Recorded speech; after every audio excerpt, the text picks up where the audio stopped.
48তম কলকাতা আন্তর্জাতিক বইমেলায় আপনাদের সকলকে স্বাগত। সল্টলেক করুণাময়ী বইমেলা প্রাঙ্গণে এবছরের বইমেলা শুরু হয় 28শে জানুয়ারি থেকে। 2025-এ এবছরের মেলার থিম জার্মানি।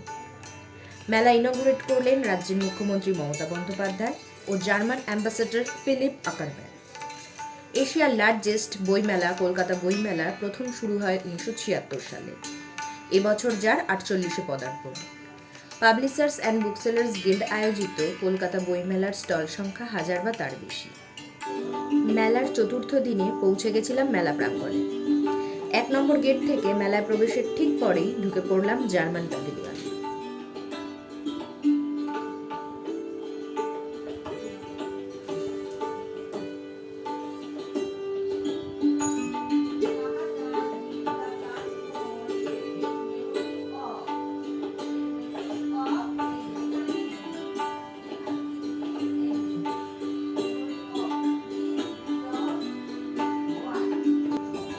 তবে বইমেলায় যাব, বই তো কিনবো, তাই এবার বই কেনার পালা। প্রথমেই ঢু মেরে দেখলাম দেজ পাবলিশিংয়ে, অন্যতম সেরা বাংলা পাবলিশিং হাউস। চোখ রাখলাম কিছু বাংলা বইয়ের পাতায়।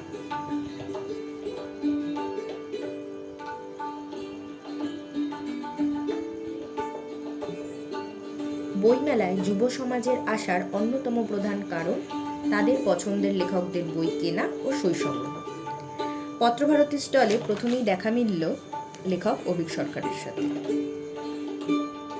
দ্বীপ প্রকাশনের স্টলের বাইরে এক ঝাঁক ইয়াং জেনারেশন, কারণ তারা লেখক সায়ক আমানের সই সংগ্রহে ব্যস্ত। কিন্তু এক অন্যরকমেরই উন্মাদনা আমাদের তরুণ প্রজন্মের মধ্যে। মেলায় বেশ কিছু ভালো বই সংগ্রহের পর বুঝলাম কচিকাচাদের জন্যও রয়েছে দুর্দান্ত সব ছোটদের বইয়ের কালেকশন। সেগুলো আশা করি ওদের খুবই ভালো লাগবে। একেবারে শেষে ভিজিট করলাম অক্সফোর্ড বুক স্টোরে। বেশ কিছু বইয়ের মধ্যে থেকেই তুলে নিলাম দ্য প্যালেস অফ ইলিউশনস। তবে এবার মনে পড়তে লাগলো ছোটবেলার সেই বইমেলা ঘোরার দিনগুলোর কথা। বরাবরের পছন্দের কিডস জোনে আবার হারিয়ে গেলাম। আমার আজকের ব্লগটি কলকাতা বইমেলা নিয়ে। ভিডিওটি ভালো লেগে থাকলে লাইক ও সাবস্ক্রাইব করবেন। Stay happy, stay tuned.